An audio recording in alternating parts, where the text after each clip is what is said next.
Microsoft എക്സലിന്റെ ബേസിക്സിന്റെ part 7 വീഡിയോയിലാണ് നമ്മളിപ്പോൾ sorting ആണ് നമ്മൾ ഇന്ന് നോക്കാൻ പോകുന്നത്. സോർട്ടിംഗ് എന്ന് വെച്ചാൽ നമ്മൾ സിസ്റ്റമാറ്റിക് ആയിട്ട് ഡാറ്റ അറേഞ്ച് ചെയ്യുക, അല്ലെങ്കിൽ ഒരു ഗ്രൂപ്പ് ആക്കുക, സെപ്പറേറ്റ് ചെയ്യുക according to a specific type, ഇവയൊക്കെയാണ് സോർട്ടിംഗ് എന്ന് പറഞ്ഞുകൊണ്ട് അർത്ഥമാക്കുന്നത്. അപ്പോൾ ഈ ഒരു ജസ്റ്റ് നമുക്കൊരു സാമ്പിൾ നോക്കാം. ഈ ഒരു ഡാറ്റയിലേക്ക് വരുന്നതിന് മുമ്പ് നമുക്ക് ഈ ഒരു ചെറിയൊരു കേസ് നോക്കാം. ഇത് കുറച്ച് നമ്പർ ഡാറ്റ തന്നിട്ടുണ്ട്, ന്യൂമറിക് റെപ്രസെന്റേഷൻ ആണ്, അതുപോലെ തന്നെ ആൽഫബറ്റിക്കും ഉണ്ട്. ഈ ഒരു നമ്പേഴ്സിനെ നമുക്ക് അസെൻഡിങ് അല്ലെങ്കിൽ ഡിസെൻഡിങ് ഓർഡറിൽ large to small, small to ലാർജിലോട്ട് നമുക്ക് മാറ്റാം. അതിനുവേണ്ടി നമ്മൾ ഈ ഒരു ഡാറ്റ സെലക്ട് ചെയ്തു. ഇവിടെ ഒരു സോർട്ട് ആൻഡ് ഫിൽട്ടർ എന്ന് പറഞ്ഞ റിബൺ ഉണ്ട്. എഡിറ്റിംഗ് ടാബിൽ സോർട്ട് ആൻഡ് ഫിൽട്ടർ ഉണ്ട്. അല്ലെങ്കിൽ നമുക്ക് ഈ ഒരു ഡാറ്റ ടാബിൽ വരുമ്പോൾ ഇവിടെ സോർട്ട് ഉണ്ട്, ഇവിടെ ഫിൽട്ടർ ഉണ്ട്. ആദ്യം നമുക്ക് സോർട്ട് നമുക്ക് പരിചയപ്പെടാം. സ്മോളസ്റ്റ് ടു ലാർജസ്റ്റ് ഉണ്ട്. ജസ്റ്റ് ഒന്ന് ക്ലിക്ക് ചെയ്യുകയാണെങ്കിൽ expand the selection or continue with current selection ചെയ്യുക. അതായത് എക്സ്പാൻഡ് സെലക്ഷൻ ചോദിച്ചാൽ ബാക്കിയുള്ള ഡാറ്റയും കൂടെ സെലക്ട് ആവും, അതിനനുസരിച്ച് സോർട്ട് ആവും. നമുക്കിപ്പോൾ ഈ കണ്ടിന്യൂ വിത്ത് കറണ്ട് സെലക്ഷൻ പോകും. നമുക്ക് ഇത്രയും ഭാഗം മാത്രം നമുക്ക് സോർട്ട് ചെയ്താൽ മതി. അല്ലെങ്കിൽ സോർട്ട് കൊടുക്കുക. സ്മോൾ ടു ലാർജ് ആയി ഡാറ്റ സ്മോൾ ടു ലാർജ് ആയിട്ട് സോർട്ട് ആയിട്ടുണ്ട്. അതേപോലെ തന്നെ ലാർജ് ടു സ്മോളസ്റ്റ് കൊടുക്കുകയാണ്. സെയിം ഫംഗ്ഷൻ തന്നെ യൂസ് ചെയ്യുകയാണ്. ഏറ്റവും വലുത് മുതൽ ഏറ്റവും ചെറുത് വരെ നമുക്ക് സോർട്ട് ആയിട്ട് കിട്ടിയിട്ടുണ്ട്. ഞാൻ ഈ ഒരു ആൽഫബറ്റ് കാര്യങ്ങൾ എടുക്കുകയാണ്. ഈ ഒരു ഡാറ്റയിൽ കുറച്ച് ടെക്സ്റ്റ് ആണ്. അതിനെ നമുക്കിവിടെ നോക്കുമ്പോൾ സ്മോൾ ടു ലാർജ് അല്ല, എ ടു ഇസഡിലാണ് നമുക്ക് സോർട്ട് ചെയ്യാൻ പറ്റുന്നത്. അതായത് ആ ഒരു ആൽഫബറ്റിക്കൽ ഓർഡറിൽ A to Z, Z to A. ഈ ഒരു ഡാറ്റയെ എ ടു ഇസഡിൽ സോർട്ട് ചെയ്യുകയാണ്. എ തൊട്ട് വൈ വരെയുള്ള ആ ഒരു ആൽഫബറ്റിക്കൽ ഓർഡറിൽ തന്നെ സോർട്ട് ആയിട്ടുണ്ട്. ഇനി ഇസഡ് ടു എയിൽ സോർട്ട് ചെയ്യുകയാണ്. ഇത് തിരിച്ചും സോർട്ട് ആയിട്ടുണ്ട്.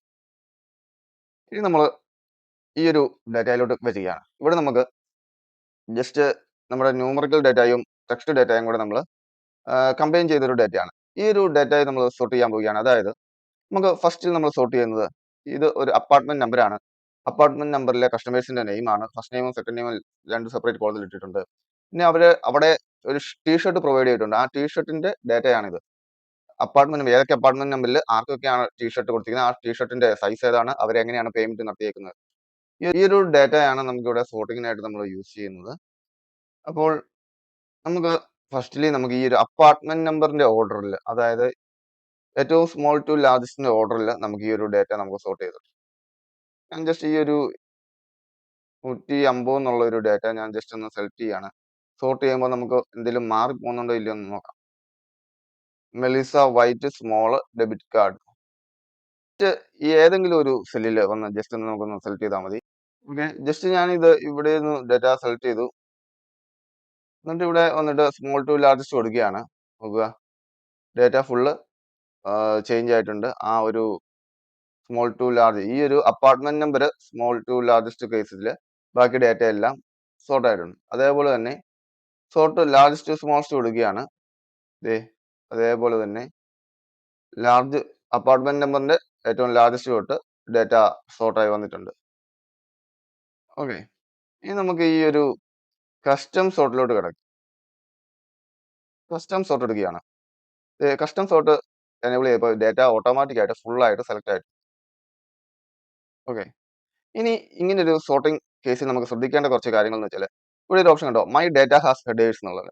മൈ ഡാറ്റ ഹാസ് ഹെഡേഴ്സ്, അതായത് നമ്മുടെ ഒരു ഡാറ്റയ്ക്ക് ഹെഡിങ് ഉണ്ടെങ്കിൽ ഈ ഒരു ഓപ്ഷൻ എനേബിൾ ചെയ്ത് കൊടുക്കുക. ഇല്ലെങ്കിൽ സോർട്ട് ചെയ്യുമ്പോൾ ഈ ഒരു ഹെഡിങ്ങും കൂടെ സോർട്ടിങ്ങിലോട്ട് മാറിപ്പോകും.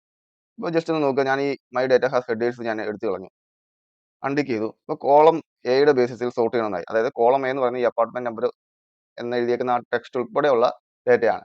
ഇതിനെ സ്മോൾ ടു ലാർജസ്റ്റിൽ ഞാൻ സോർട്ട് ചെയ്ത് എന്ത് സംഭവിക്കും നോക്കുക, ഇത് ഏറ്റവും അവസാനത്തേക്ക് നമ്മുടെ ഹെഡിങ് മാറിപ്പോയി. ഞാൻ തിരിച്ചിടുകയാണ്, കസ്റ്റം സോർട്ട് വന്നു, മൈ ഡാറ്റ ഹാസ് ഹെഡേഴ്സ്, അത് ടിക്ക് ചെയ്ത് കൊടുത്തു. അപ്പോൾ നോക്കുക, ഇവിടെ നമ്മുടെ ഹെഡിങ് ഓട്ടോമാറ്റിക് ആയിട്ട് സെൽ ഏത് കോളമാണോ ആ കോളത്തിന്റെ ഹെഡിങ് ആയിട്ട് ടിക്ക് ചെയ്ത് എടുത്തിട്ടുണ്ട്. കോളം ഹെഡിങ് ആയിട്ട് നമ്മുടെ ഹെഡിങ്ങുകളെ കറക്റ്റ് ആയിട്ട് ഇത് പിക്ക് ചെയ്തിട്ടുണ്ട്. ഞാൻ അപ്പാർട്ട്മെന്റ് നമ്പറിന്റെ ബേസിസിൽ സെലക്ട് ചെയ്യാണ്, സ്മോൾ ടു ലാർജസ്റ്റ് കൊടുക്കുകയാണ്. ഓക്കെ, നമുക്ക് മുമ്പേ ചെയ്ത പോലെ തന്നെ നമുക്ക് കറക്റ്റ് ആയിട്ട് ഡാറ്റ സോർട്ട് ആയി വന്നിട്ടുണ്ട്. ഈ ഫസ്റ്റ് നെയിമിന്റെ ബേസിസിൽ ഞാൻ ഒന്ന് സോർട്ട് ചെയ്യുകയാണ്. ഫസ്റ്റ് നെയിമിന്റെ ബേസിസിൽ സോർട്ട് ചെയ്യുകയാണ്. ഫസ്റ്റ് നെയിമിന്റെ ബേസിസിൽ എ ടു ഇസഡിൽ സോർട്ട് ചെയ്തെടുക്കുകയാണ്. ഡേറ്റ അലക്സ് എൻ വി, അങ്ങനെ കറക്റ്റ് ആ ആൽഫബറ്റ് ഓർഡറിൽ ഇത് സോർട്ട് ആയിട്ട് കസ്റ്റം സോർട്ട് എടുക്കുകയാണ്. ഇനി എനിക്കിവിടെ വേണ്ടത്, എനിക്ക് ടീഷർട്ടിന്റെ സൈസിന്റെ ബേസിസിൽ സോർട്ട് ചെയ്ത് കിട്ടണം. അതായത് ടീഷർട്ടിന്റെ സൈസ് ഇതൊക്കെയാണ്, small, medium, large, extra large, ഇത്രയും കേസ് ഉണ്ട്. ഈ ഒരു ഓർഡറിൽ എനിക്ക് ഇത് സോർട്ട് ചെയ്ത് കിട്ടണം. അതിനുവേണ്ടി നമുക്കിവിടെ ഫിൽട്ടർ ബൈ ടീഷർട്ട് സൈസ് കൊടുക്കുകയാണ്. A to Z, Z to A ആണ് ഡിഫോൾട്ട് ആയിട്ട് കിടക്കുന്നത്. ഈ രണ്ട് കേസും അല്ല എനിക്ക് വേണ്ടത്. എനിക്ക് കസ്റ്റം ലിസ്റ്റ് ക്രിയേറ്റ് ചെയ്യണം. അതായത് small, medium, large, extra large ഈ ഒരു ഓർഡറിൽ എനിക്കിത് കിട്ടണം. സോർട്ട് ചെയ്ത് കിട്ടണം. അതിനുവേണ്ടി നമുക്ക് ഈ കസ്റ്റം ലിസ്റ്റ് ഓപ്റ്റ് ചെയ്യാം. കസ്റ്റം ലിസ്റ്റ് ഓപ്റ്റ് ചെയ്തപ്പോൾ ഇവിടെ ഈ ഒരു ഡേറ്റ വന്നിട്ടുണ്ട്. പക്ഷേ നമുക്ക് വേണ്ടത് ഈ small, medium, large, extra large കേസിൽ. ഇനി നമുക്കൊരു കാര്യം ചെയ്യാം. നമുക്കിവിടെ ഈ ഒരു ന്യൂ ലിസ്റ്റ് ഇവിടെ കിടപ്പുണ്ട്. അത് ജസ്റ്റ് സെലക്ട് ചെയ്തിട്ട് ആഡ് ചെയ്യണം. ഈ കേസ് നമ്മളിവിടെ സ്മോൾ എന്ന് ടൈപ്പ് ചെയ്ത് കൊടുക്കുകയാണ്. താഴെ മീഡിയം കൊടുക്കുകയാണ്. ലാർജ്, എക്സ് ലാർജ് ആഡ് ചെയ്യുകയാണ്.